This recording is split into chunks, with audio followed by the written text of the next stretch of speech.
Saya percaya surga itu ada. Kenapa saya percaya surga itu ada? Saya pernah ke surga. Dalam hidup saya sudah melihat Tuhan 2 kali. Jadi di surga nanti, nama Yesus adalah Yesua Hamasyah. Dan kita memanggil dia di Indonesia Tuhan Yesus. Muslim Isa Al-Masih. Tapi di surga itu Yesua Hamasyah. Roh saya dibawa ke satu tempat. Ada tangga emas. Ada malaikat banyak sekali seperti deru air bah. Memuji menyembah Tuhan. Seperti deru air bah. Bung, bung. Dan malaikat itu bicara pada saya dalam suatu bahasa. Nanti kita di surga bukan bahasa Indonesia. Termasuk bukan bahasa Inggris, ada bahasanya sendiri. Malaikat ngomong, itu. Ada bahasa sendiri.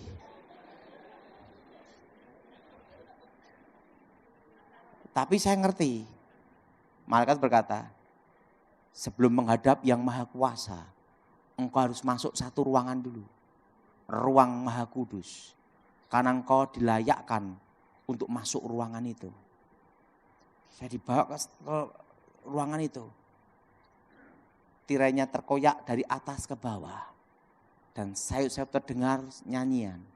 Biar awan kemuliaanmu, itu lagu saya yang diberikan Tuhan. Turunlah memenuhi bait sucimu ke deru air bah.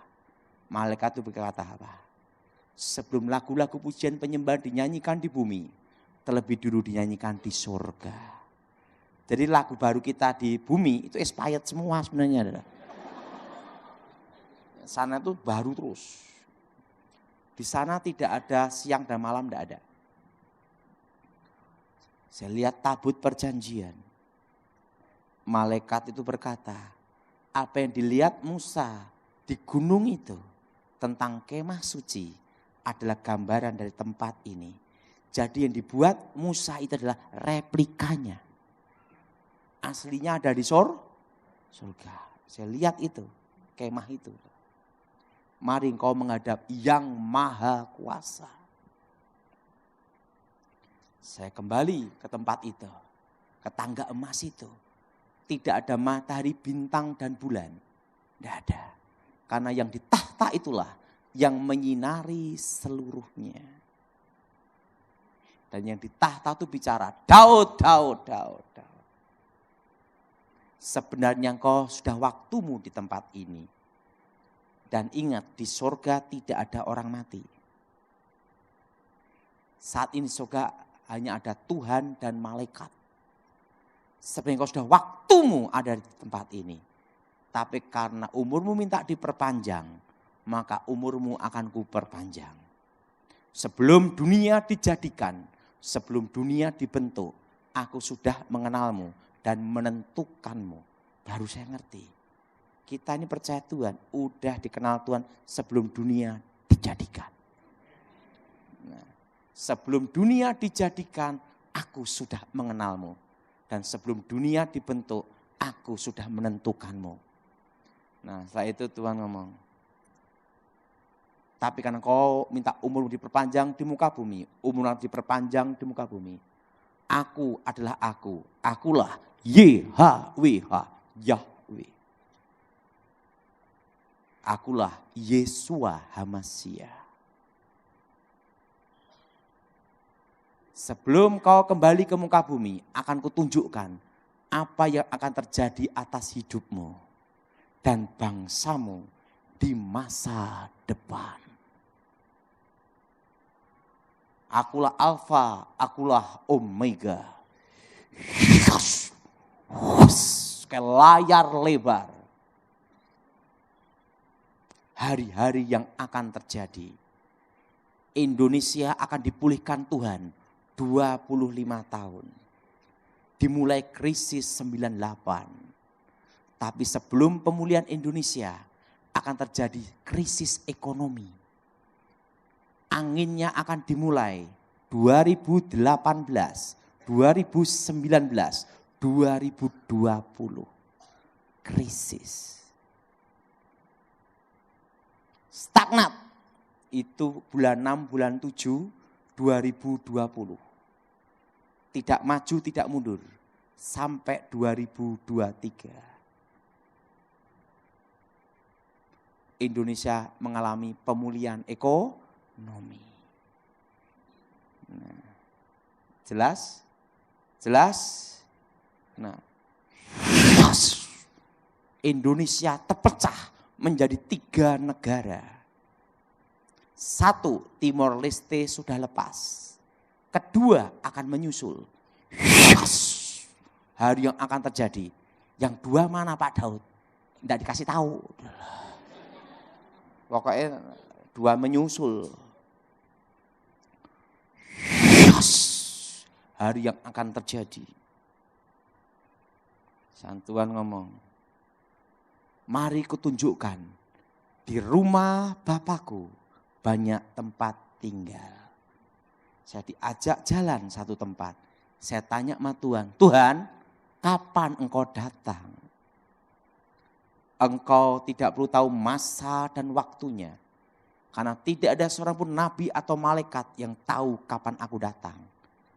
Tapi yang perlu engkau tahu, aku menyertai umatku sampai kesudahan zaman. Nah, setelah itu, jadi tidak ada yang tahu kedatangan Tuhan. Mari kutunjukkan. Apa yang kau tanyakan, ku jawab. Kecuali 1 kedatangan. Saya diajak jalan satu tempat.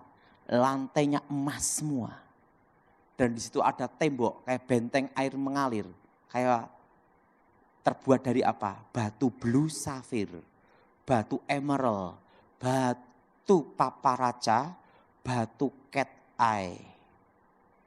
Dan batu mulia semua. Yang tidak ada adalah batu ake. Saya diajak jalan. Tuhan, aku ingin tahu siapakah jodohku di masa depan. Kalau dikasih yang gini, lebih baik tidak balik. Betul? Lebih baik tidak apa? Lebih baik tidak balik saya. Langsung ditunjukkan. Jadi apa yang akan terjadi dari awal sampai akhir, itu sudah ada di sana. Ke layar lebar gitu. Hari-hari yang akan terjadi. Ada seorang perempuan rambut lurus. Mau lihat wajahnya ditutup. Tuhan, nyari rambut lurus kan jutaan, gimana nyarinya? Nanti engkau akan ketemu di satu tempat. Ada seorang anak perempuan kecil gini-gini. Ngeliatin saya terus, dia natap saya gini. Saya bertemu anak itu di surga. Gini, ngeliatin saya gini-gini. Siapa itu Tuhan? Itu anakmu di masa depan. Bayangin, saya belum kenal istri saya, udah ketemu anaknya.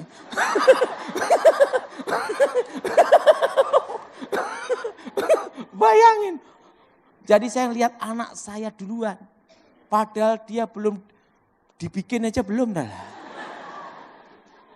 Pacaran juga belum. Udah ketemu anak saya. Ini anakmu di masa depan. Hari yang akan ada seorang anak perempuan, dia ngeliatin saya terus gini. Itu anakmu di masa depan. Yes. Ada seorang pengkhotbah gemuk, pendek, jelek.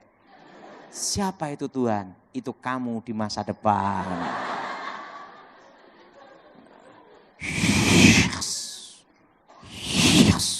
Hari-hari yang akan terjadi.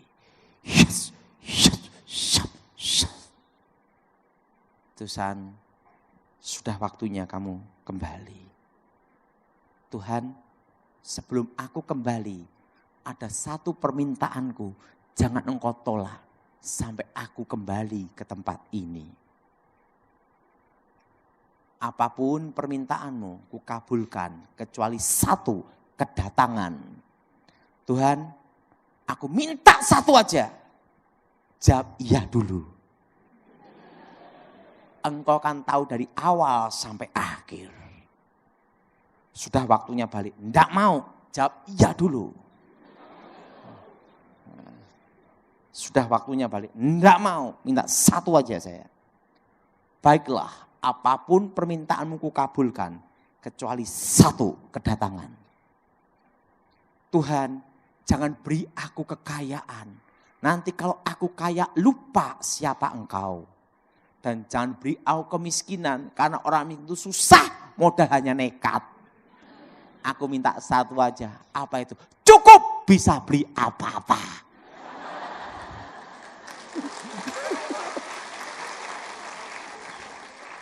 Betul? Saya kan tidak serakah. Pokoknya cukup aja dah. Baiklah, engkau kemari. Saya ditumpang tangan. Selama engkau ada di bumi, engkau akan cukup. Sampai engkau kembali ke tempat ini. Pergunakan hidupmu sebaik-baiknya. Saya suruh naik kereta berkuda. Itu kudanya putih keluar apinya. Nah, saya kira kan modelnya take off kayak pesawat gini. Enggak, saudara. Gini, saudara. Jadi begitu gini, itu kuda berapi itu gini, langsung gini. Masuk tubuh saya. Terjadi keajaiban. Semua luka hilang semua, saudara. Dan Tuhan berkata, lagu-lagu yang kau dengar tadi, kuberikan padamu sebagai tanda engkau pernah ada di situ. Nah, setelah itu, mama saya, Daud mati, kok hidup lagi. Nah, disitulah saya melayani Tuhan sampai sekarang. Lagu-lagu itu langsung saya tulis. Nah, lagunya apa? Pernah dengar lagu ini? Rapnya ini. Ku tak ingin jauh darimu Tuhan, bawaku ke tempat kediamanmu, biarkanlah rohmu tinggal di dalamku, di bait sucimu. Yang nyanyi Yonatan Prawira. Saya pernah dengar lagu itu, angkat tangan. Nah, dan lagu yang kedua, biar awan kemuliaanmu turunlah memenuhi bait suci. Nah itu, tahu enggak kenapa ada kata-kata gini? Ya Tuhan, ku rindukan hadirat-Mu, memenuhi hatiku. Rohku sujud menyembah-Mu. Kenapa ada kata rohku sujud menyembah-Mu? Karena saya menghadap yang maha kuasa. Di situ saya baru mengerti arti kehidupan pelayanan. Sejak itulah saya melayani Tuhan sampai sekarang.